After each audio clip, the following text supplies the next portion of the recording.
Welcome back. I hope you all were able to make something cool for the last exercise. That's the nice thing about this online course format. You can take as much time as you need for the exercises or do them over several times until you really feel comfortable moving on. And I really suggest that you do take your time with them.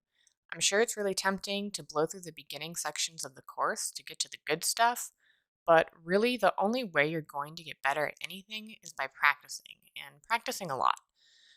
But that aside, this is where the good stuff really starts, in my opinion anyway, because today we are finally going to get into some mesh modeling operations that will dramatically expand the capacity of what we can do and make in Blender. So let's hop in. I just have a new Blender file up here. We can switch into the modeling tab if you like. This is just going to maximize our 3D viewport by getting rid of the animation timeline at the bottom.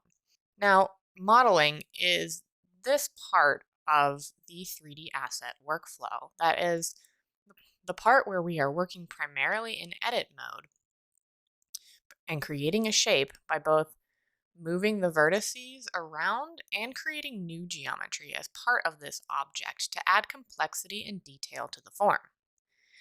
Now, the toolbar should be visible by default on the left side of the viewport here, but you can toggle it on and off by pressing T on your keyboard.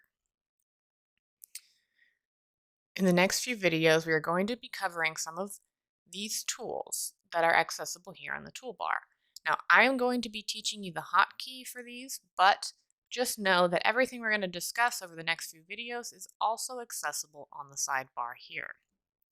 We're not going to be covering all of these just yet, and I'm not going to be going in order as they appear. Rather, I'm going to present them to you in the order in which I think they are most frequently used and most important.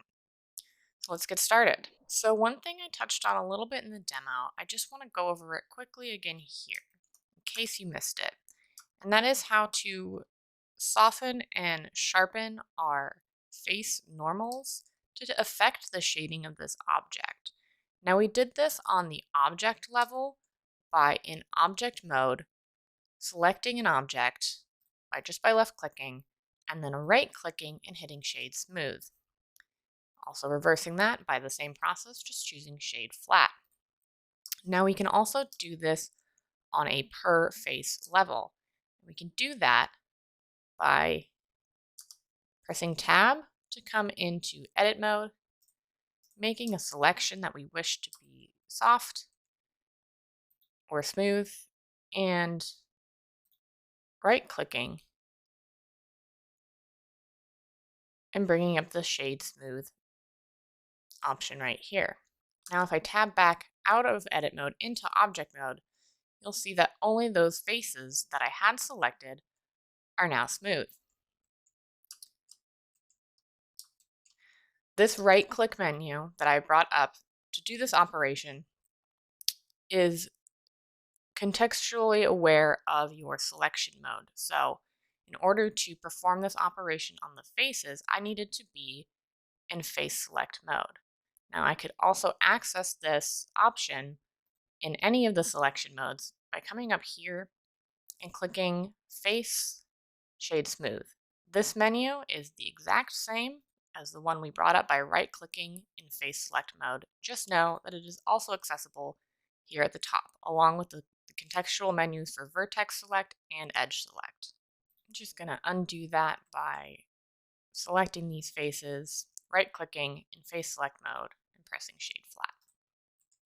So now we just have our default cube back the way it was.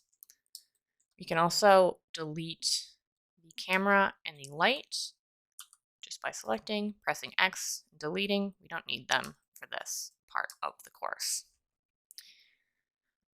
So the first thing we're going to look at is the Extrude tool. Starting with this default cube, let's tab into edit mode.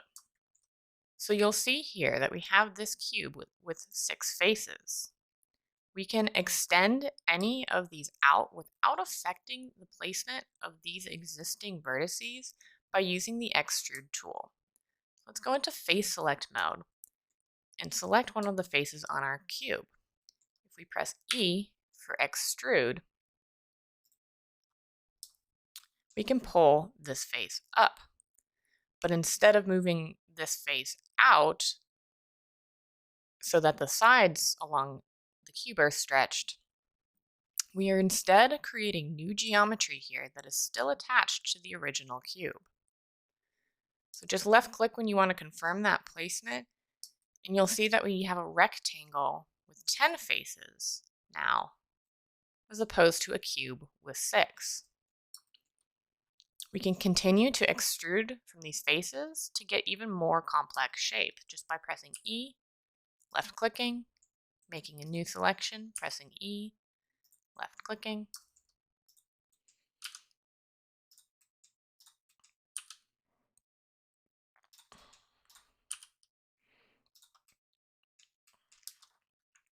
So now, if we think about combining this with the transformation functions we already know, we can get even more complex shapes. So if we extrude, we can scale these faces. We can extrude and rotate these faces.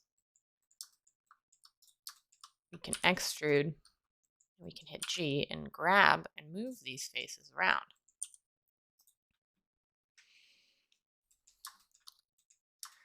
Now, we can make things like columns very easily with the extrude tool. Just moving this out of the way. Let's add a new cube by Shift A, Mesh, Cube.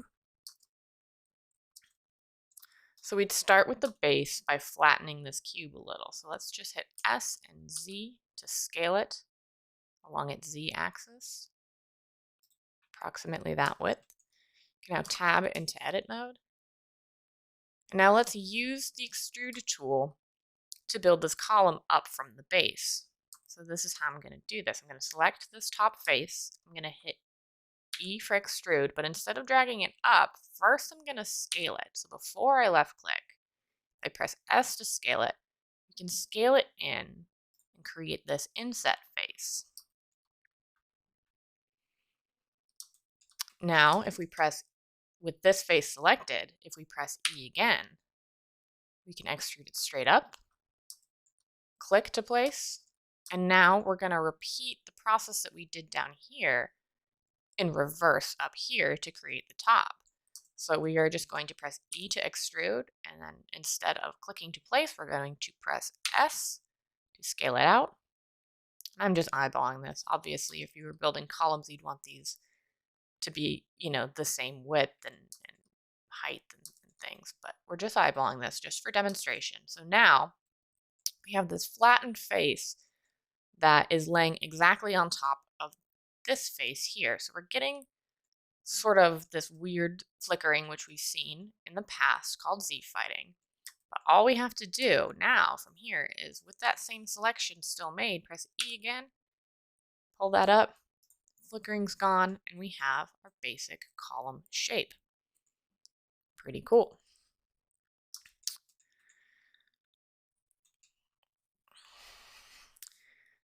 Now, something that is really important about extrusion and causes a lot of frustration in the beginning, if you press E to extrude a face and you right-click to cancel that operation, it will snap back to how it was. But the extrusion is still there. When I right-clicked, all I canceled was the movement part of the operation. So, having dropped that extrusion, I can see what's going on if I grab this face and move it by pressing G. Let's press Z to move it up, and we can see that those faces were still created, even though we didn't move them out, so it appears as one face.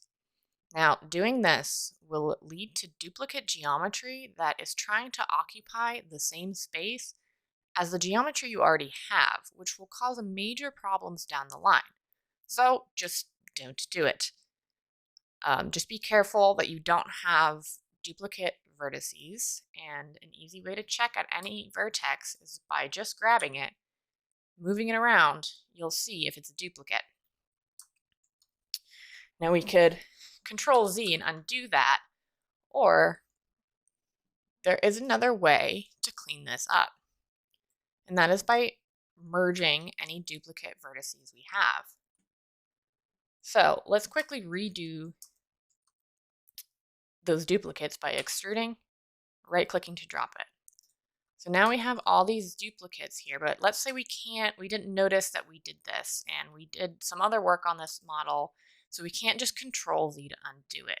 Well, there's a very easy way to fix this without destroying your geometry, and that is with merging. So to merge, I'm going to pull this up so it's more clear what I'm doing. To merge any two vertices together, all we have to do is select the vertices we want to merge, press M on the keyboard, and select how we want them to merge. So at center, we'll merge those two vertices directly in between at the halfway point. This is another instance in which selection order is very important in Blender, because when you have an active selection, so if I click here and click here, this is now my active selection. Remember that the active object is always going to be in green.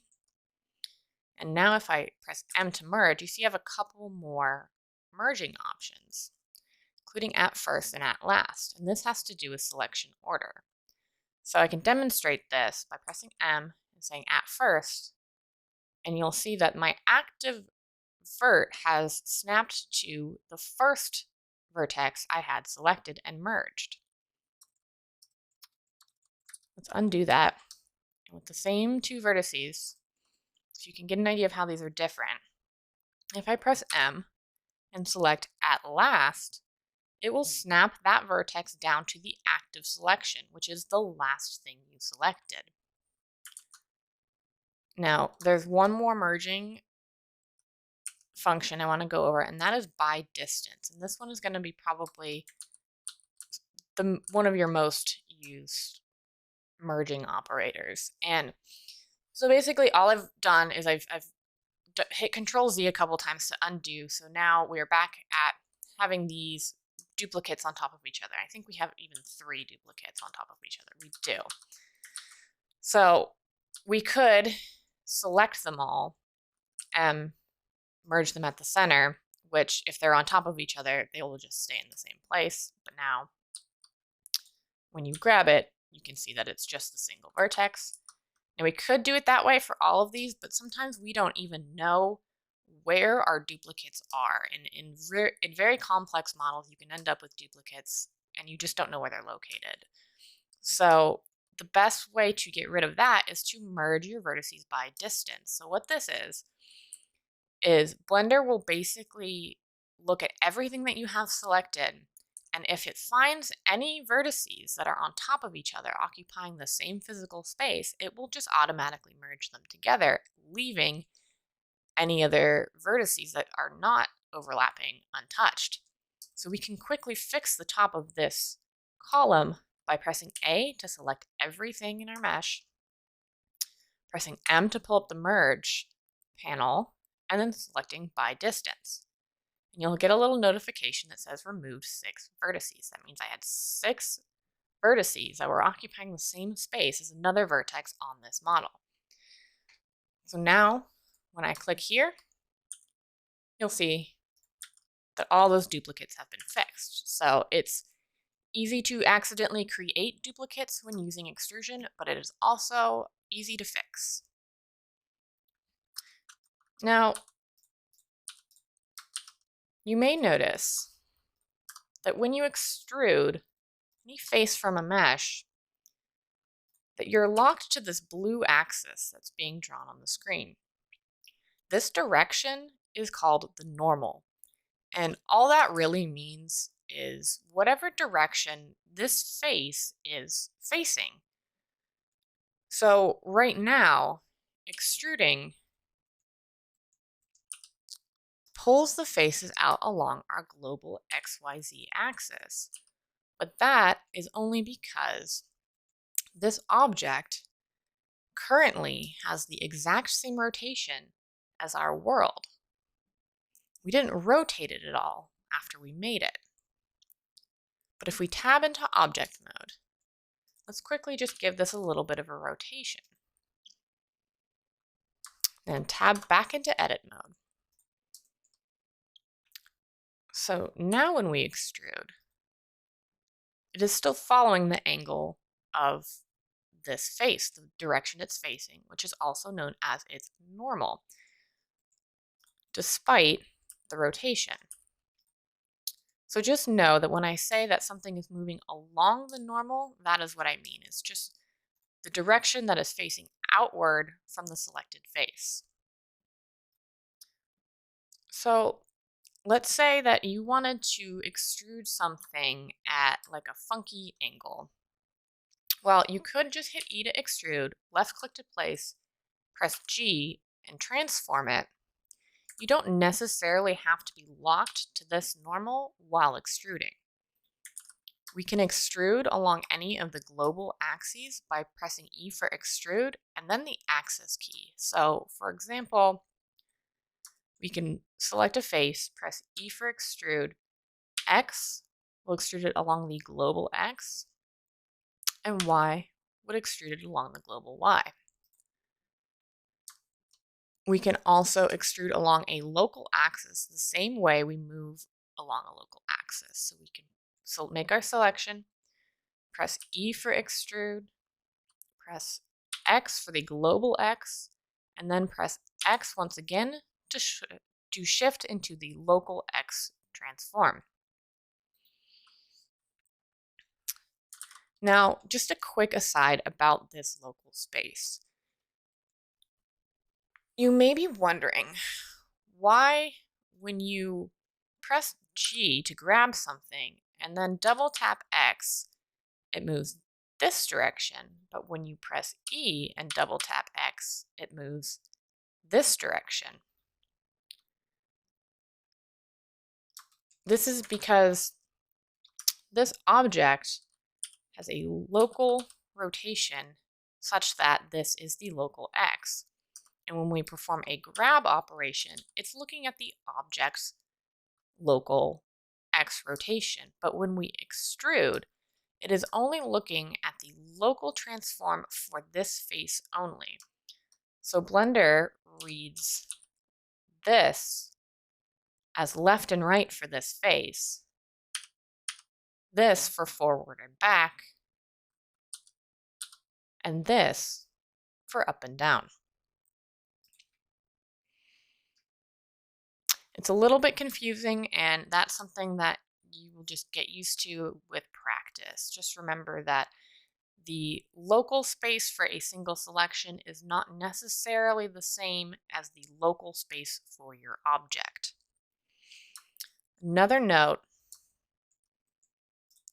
about the extrude and local versus global space, you'll notice that if I hit E to extrude and hit Z, instead of being locked to the global Z axis, I am in this free transform mode. That's because when I say a direction along its normal, that is another way of saying the local Z axis. So when you start an extrusion, you are already moving in its local Z space. We can change this to the global Z if we hit E to extrude. Z wants to drop the axis, Z again will lock it to the global space, and Z a third time will lock it to the local space, but that is the same as just pressing E by itself. So that is the extrude tool. We'll do a demonstration for it, and in the next video we're going to cover some more of these functions.